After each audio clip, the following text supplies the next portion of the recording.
তুমি কিন্তু আমার সাথে অষ্টমীতে বেরোবে বলেছিলে রুদ্রদা, তাহলে কেন এতক্ষণ আমার ফোন তুলছিলে না? ভীষণ ব্যস্ত নাকি অন্য কাউকে নিয়ে ঘুরতে যাবে? উমার সন্দেহী কণ্ঠ কানে যেতেই ল্যাপটপ থেকে চোখ সরিয়ে রুদ্র তাকালো মেয়েটার দিকে। পালিশের পাশ থেকে উল্টো করে রাখা ফোনটা হাতে নিয়ে দেখলো, অবাক না হয়ে পারল না রুদ্র। 56 মিসড কলের নোটিফিকেশন তার ফোনের স্ক্রিনে ভাসমান, সাথে রয়েছে 27টা আনরিড মেসেজ। ফোন থেকে চোখ সরিয়ে রুদ্র পুনরায় উমার দিকে তাকালো। ঘন ভুরু জোড়া একত্র করে নিয়ে বলল, ফোন সাইলেন্ট। রুদ্রর মোটা স্বর কানে যেতেই উমা তার পরনের শাড়ির ছেড়ে দেওয়া আঁচল কোমরে গুঁজে তেড়ে এলো। রুদ্রর কোলের ওপর থাকা ল্যাপটপটা ধূপ করে বন্ধ করে দিয়ে বলল উগ্র স্বরে, আমার সাথে এভাবে কথা বলবে না একদম। উমার আচরণে রুদ্র নাকের পাটা ফোলালো। চোয়ালের পাশটা টান টান হয়েছে তার। এই মেয়েকে নিয়ে তার জ্বালাতনের অন্ত নেই। কখনো আচরণ দিয়ে জ্বালিয়ে মারে, তো কখনো কণ্ঠ দিয়ে জ্বালিয়ে মারে, আবার কখনো রূপ দিয়ে জ্বালিয়ে মারে। আমি অফিসের কাজ করছিলাম উমা, অনেক কাজ পেন্ডিং আছে।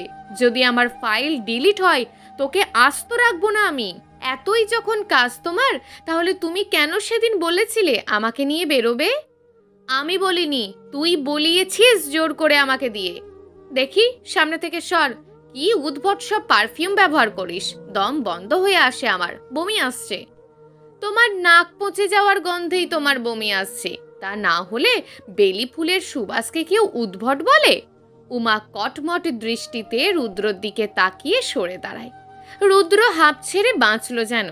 বুকের ওপর হাত গুজে জোরে জোরে কয়েকটা শ্বাস নিয়ে উমা আবার বলল অগ্নিস্বরে, উঠছো না কেন? চলো না, সন্ধ্যা পেরিয়ে রাত হয়ে গেল বলে। ঠাকুর কখন দেখব? রাত করে বাড়ি ফিরলে আবার বাবা বকবে। আমি কিন্তু বাবাকে বলেছি তোমার বোনের সাথেই বেরোবো। রুদ্র নিজের ল্যাপটপ খুলল। ভাবলেশীন ভাবেই বসে রইল কিছুক্ষণ, তারপর স্ক্রিনে নজর রেখেই জবাবটা দিল, কাল নবমী, পরশু দশমী, কাল পরশু দুদিনই বেরোবো তোকে নিয়ে। এখন যা তুই এখান থেকে, চৈতি আর পূর্ণর সাথে ঘুরে আয়। রুদ্রর বোন চৈতালি, বাড়ির সবাই চৈতি বলেই ডাকে, কিন্তু রুদ্রর মুখ থেকে পূর্ণর নামটুকু শুনে তেলে বেগুনে জ্বলে উঠল উমা। বুক থেকে হাত সরিয়ে মুষ্টিবদ্ধ করল দুটোই। একেবারে সহ্য হয় না তার এই নামটা। এক সময় চৈতি উমার পূর্ণর মাঝে খুব ভালো বন্ধুত্ব থাকলেও এখন আর তা নেই। উমা পূর্ণর বন্ধুত্ব বিচ্ছেদ ঘটিয়েছে আগেই, কিন্তু এসব রুদ্রের জানা নয়।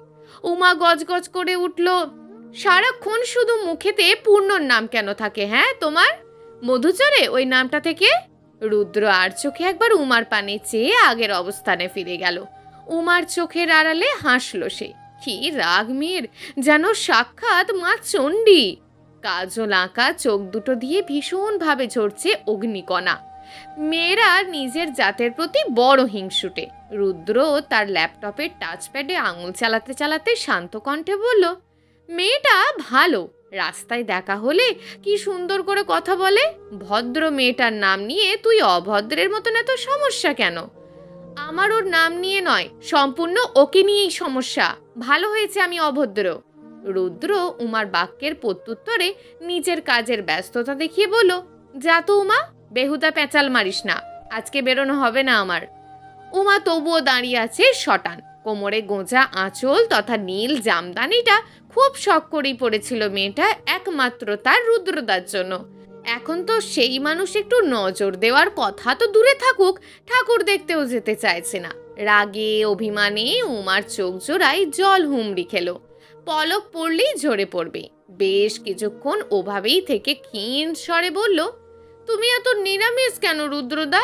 পুজো তো আসে বছরে একবার, তোমার কি পুজোর দিনেও কাজ নিয়ে পড়ে থাকতে হবে? উমার বিরাগী কণ্ঠস্বর শুনে রুদ্র চোখ বুঝে।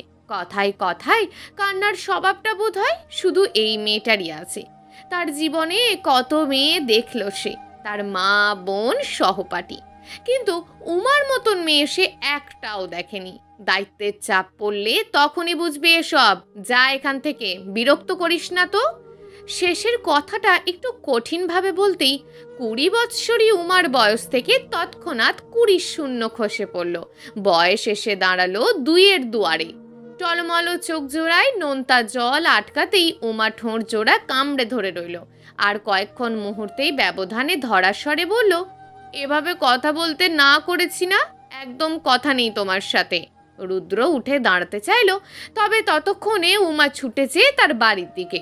রুদ্র উষ্ণ নিঃশ্বাস ছেড়ে বিছানায় বসে রইল। অফিসে প্রচণ্ড চাপ ইদানিং, তাই পুজোর দিনটাতেও ছুটি নেই। বাড়িতে বসেই সারতে হচ্ছে সবটা। আর 2 দিন কেবল, দশমীর পরদিন থেকেই আবার সশরীরে হাজির হতে হবে অফিসে। উমা যে বড্ড অভিমানী তা রুদ্রের অজানা না। মেয়েটা কারোর কঠোর স্বর সহ্যই করতে পারে না, তবুও রুদ্র মেয়েটাকে রাগিয়েই ছাড়ে। মেয়েটা হুটহাট তার দরজায় এসে হাজির হয় নানান দুষ্টুমি নিয়ে। চঞ্চলা বনখঞ্জনার মতন দিনে 25 বার এ বাড়ি থেকে ও বাড়ি করে বেড়ায়। পায়রার মতন অবিরত বাকুম বাকুম করতে থাকে কানের কাছে। উমার মাঝে কথার ফুলছুরি আর প্রশ্নের ভাণ্ডার। ছুটির দিনটায় রুদ্রর মাইগ্রেনের ব্যথা তুলে দিয়ে তবেই সে নাচতে নাচতে নিজের বাড়ি ফিরে যায়। মাথার চুলগুলো চেপে ধরে আরও একবার নিঃশ্বাস ছাড়ল রুদ্র। ল্যাপটপ খুলে তার কাজগুলো রেখে তৈরি হয়ে নিল। ভেবেছিল আজ অফিসের কাজগুলো সন্ধ্যার মধ্যেই শেষ করবে, কিন্তু তার হলো কই। কৈলাসে অভিমানী উমার মতন মর্তলোকেও এক উমাও যে অভিমানের চাদর টেনেছে নিজের মনে, যা সরানো প্রয়োজন। শিলপাড়া হয়ে চৌধুরী পাড়ায় ঢোকার মুহূর্তেই উমার সাথে পূর্ণর দেখা হয়ে গেল। দেখা হয়েছে ঠিক তা নয়, পূর্ণ অদূরে বন্ধুদের সাথে দাঁড়িয়ে রম্য আড্ডায় মেতেছে। উমাকে সে খেয়াল করেনি, কিন্তু উমার কপালে যেন আজ মহা অষ্টমীর দিন এসবই লেখা ছিল। এমনিতেই রাগে ক্ষোভে ভস্মীভূত হচ্ছে মেয়েটা, তার মধ্যে আবার তার তথাকথিত শত্রুর দেখা পেয়ে সেই রাগ দ্বিগুণ হয়েছে অন্তরে। দপদপে আগুনের তীব্রতায় তার মাথাটা যেন ফেটে যাবে এবার। দ্রুত হেঁটে পূর্ণর কাছে চলে গেল মেয়েটা। বেশ রাগ দেখিয়ে বলল, রাস্তায় ছেলে দেখলে কি গায়ে ঢলে পড়তে ইচ্ছে করে তোর? পিছন থেকে সহসাই কারোর তীক্ষ্ণ কণ্ঠে এমন সভ্যহীন প্রশ্ন শুনে পূর্ণ সহ তার বন্ধু বান্ধবীদেরও চোখ ছানা বড়া হয়ে গেল। সকলের কৌতূহলী দৃষ্টি উমার দিকে, কিন্তু উমার জ্বলন্ত দৃষ্টি পূর্ণর দিকে। আবারও সে ঝাঁঝালো স্বরে বলল, রুদ্রদার সাথে তোর এত কিসের কথা? পূর্ণ ভুরু সংকুচিত করে রইল সেই কখন থেকে। উমার প্রশ্নোক্ত বাক্যটা তার মাথায় বাড়ি খেল বার কয়েক। রুদ্রনীল, অর্থাৎ রুদ্রকে সে চেনে অবশ্যই। ছোট থেকেই এক পাড়ায় বড় হয়েছে, আর ধীরে ধীরে পূর্ণর মধ্যে রুদ্রকে নিয়ে তৈরি হয়েছে আলাদা এক জগৎ। উমা এই খবর জানার পর থেকেই পূর্ণর সাথে তার বন্ধুত্বটা আর টেকেনি। পূর্ণ ভাবুক হয়ে বলল, মানে কি? রুদ্রদা কি তোর ব্যক্তিগত সম্পত্তি নাকি উমা, যে তুই ছাড়া আর কেউ কথা বলতে পারবে না? হ্যাঁ, রুদ্রদা আমার ব্যক্তিগত সম্পত্তি, আমার ব্যক্তিগত পুরুষ, তার সাথে তোর এত কেন ভাব? পূর্ণ ঠোঁট চেপে হাসলো, আর এতেই তার বন্ধুমহলে সবাই হেসে উঠল। উমা ভীষণ অপরাধ বোধ করলো এতে। সে ভুল কিছু বলেছে নাকি? তার মনের কুড়ে ঘরে তো কেবল রুদ্রনীলেরই বসতি, সেটুকু কেবল স্বীকার করেছে সে। আমার সাথে রুদ্রদার কেন ভাব, সেটা রুদ্রদাকেই জিজ্ঞেস কর না। আমার কাছে কেন এসেছিস? সেদিন তো আমাকে ভেলপুরিও খাওয়ালো কত আতিথেয়তা করে। তুই তো জানিস উমা, আমি রুদ্রদার প্রেমে প্রেমী পাখি হয়েছি সেই 18-তে। প্রচণ্ড রাগে উমার দেহ কম্পন হলো। নিজের কাছেই নিজেকে বড্ড জ্ঞানহীন লাগলো, যেন সে কোনো এক ছোট্ট শিশু। কিন্তু নিজের হিংসাত্মক বোধকে সে দমাতে পারছে না কোনোভাবেই। পূর্ণের কথাগুলো কেমন মাখিয়ে মাখিয়ে বলা, শুনতে অন্যরকম ঠেকছে উমার কানে।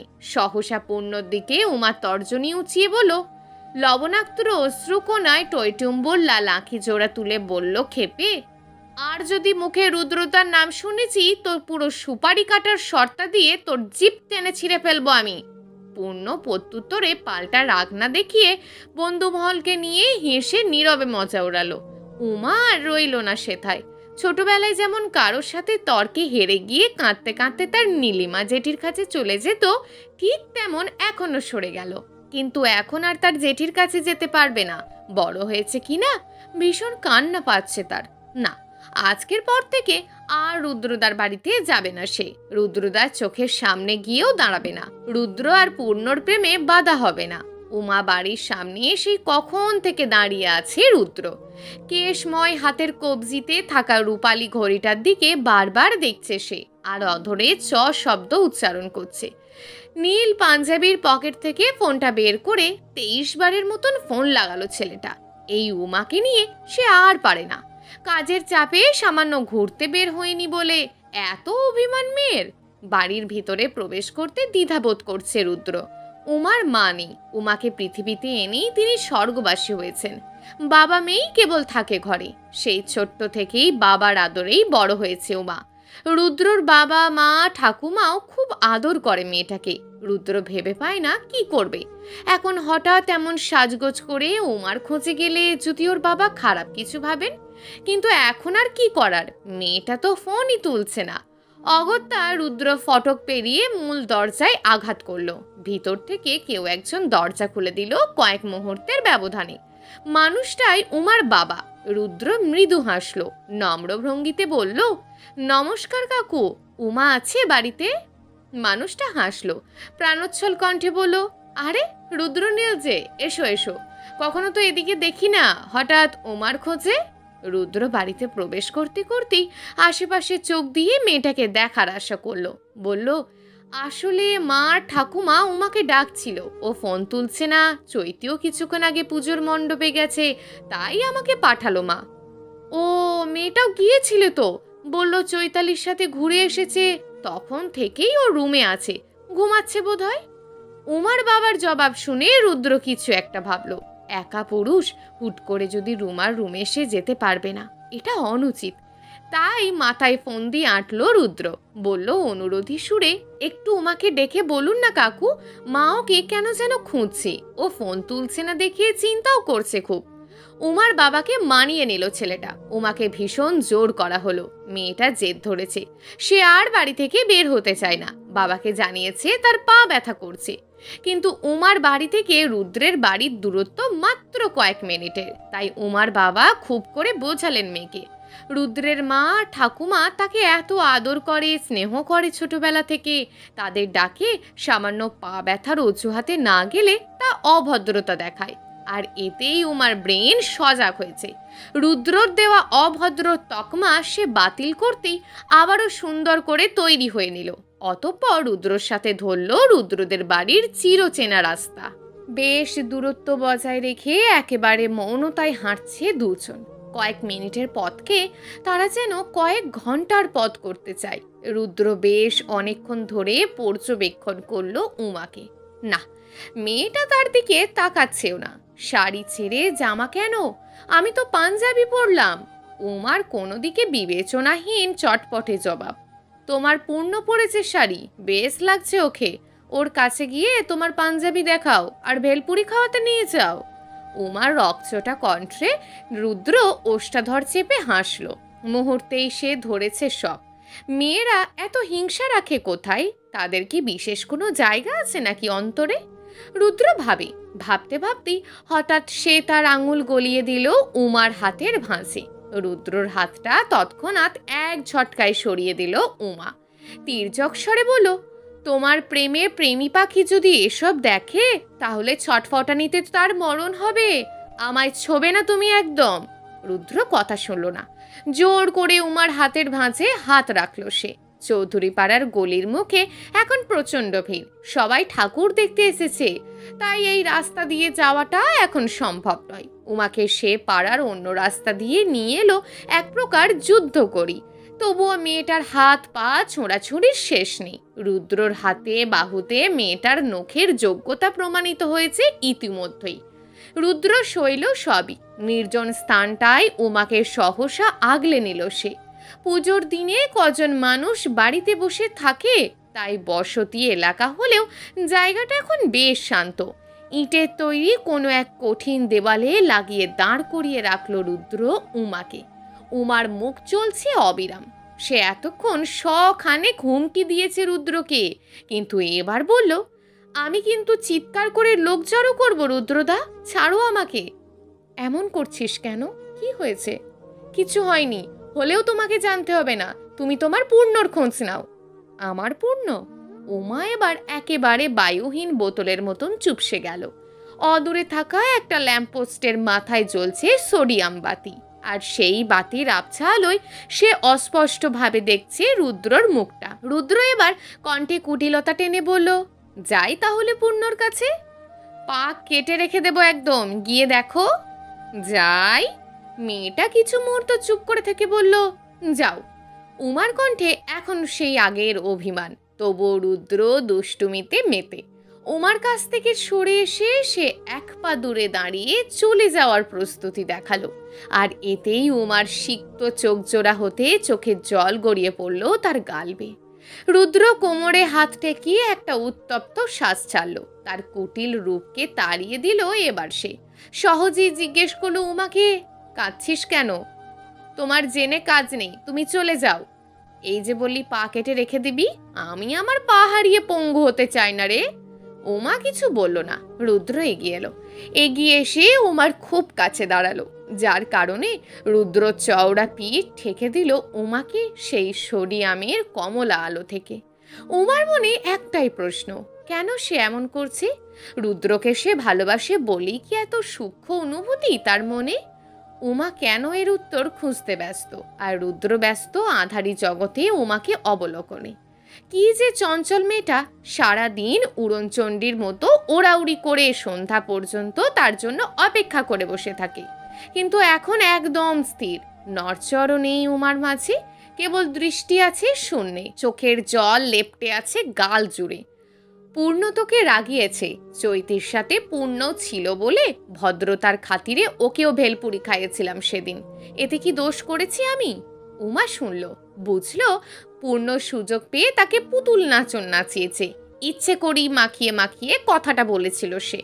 উমা নিজেকে নিজেই বকে, সে এত বোকা কেন? তবে পূর্ণর কথা ছড়ে এবার উমা তার রুদ্রদাকে নিয়ে ভাবনায় বিভোর হলো। নাক ফুলিয়ে কটমট চোখে রুদ্রর দিকে তাকিয়ে বলল, পূর্ণ রাগাইনি, তুমি রাগিয়েছ আমাকে।